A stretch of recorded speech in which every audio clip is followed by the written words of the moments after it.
Welcome to the world of English grammar. Today we're tackling four little words that play a big role in everyday communication: some, any, no, and none. These seemingly simple words can be a little tricky for English language learners, but don't worry, we'll break them down together. These words are special because they can act as both adjectives and pronouns. Don't let those grammar terms scare you. An adjective describes a noun, like some apples, while a pronoun replaces a noun, like I have some. We'll explore both functions in detail. Mastering these words will significantly boost your confidence in speaking and understanding English. So, let's dive in. Our first stop is some. Think of some as your friendly guide to positive sentences. When you want to talk about an indefinite amount of something, meaning you don't need to specify the exact number, some is your go-to word. For example, you might say, I have some books. This simply means you possess a certain number of books without specifying how many. Some helps you express yourself clearly and concisely, but some is versatile.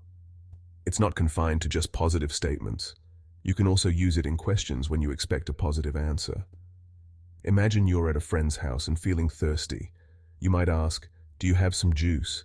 You're hopeful they have juice, so you use some in your question. And that's not all. Some also comes in handy for making offers or requests. Picture this. You're at a party and see a plate of delicious cookies. You could politely ask, may I have some cookies, please? Using some makes your request sound natural and polite. Now let's move on to any. Unlike some, which thrives in positive environments, any is most comfortable with negative verbs and questions. It's your trusty companion when you're unsure about the existence or availability of something. Imagine you're looking for your keys. You might say, I don't have any keys. Here, any emphasizes the absence of keys. You can also use it with words like hardly, barely, and scarcely to express a very small amount, almost nothing. For instance, there's hardly any milk left. In questions, any helps you inquire about the presence of something. If you're at the grocery store, you might ask, do you have any apples? You're not sure if they have apples, so you use any. Remember, while some is used in questions expecting a positive answer, any is used when you are uncertain about the answer. It's a subtle but important difference. Section 4. No and none. Expressing absence with confidence. Let's shift gears to no and none. These two pack a powerful punch when it comes to expressing a complete lack of something. They are your go-to words for making clear, unambiguous negative statements.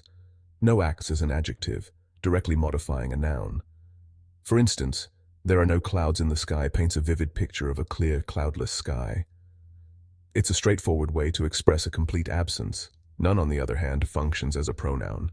It stands alone, replacing a noun that's already been mentioned. Think back to our earlier example about milk.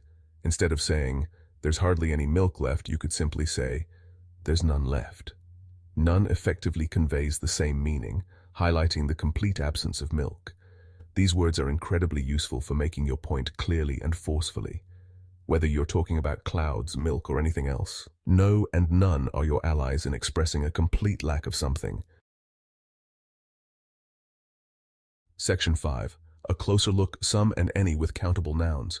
So far, we've explored some and any in a general sense. Now let's zoom in on a specific scenario, using these words with singular countable nouns. Imagine you're talking about a single countable item, like a book or a car. In these cases, some takes on a slightly different meaning. It suggests that you don't know the specific book or car being referred to.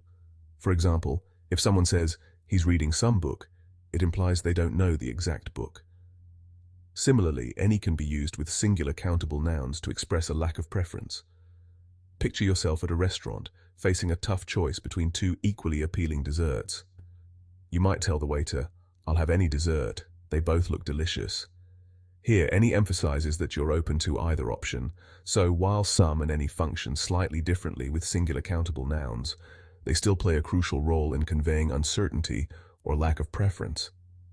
Master these nuances, and you'll be well on your way to speaking English like a pro.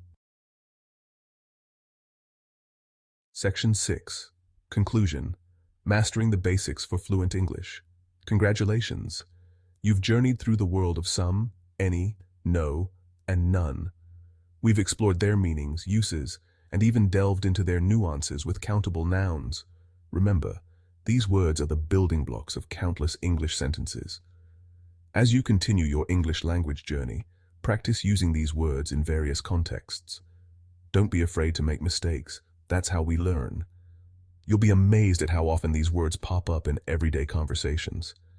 Keep practicing, stay curious, and enjoy the satisfaction of confidently using some, any, no, and none in your English conversations.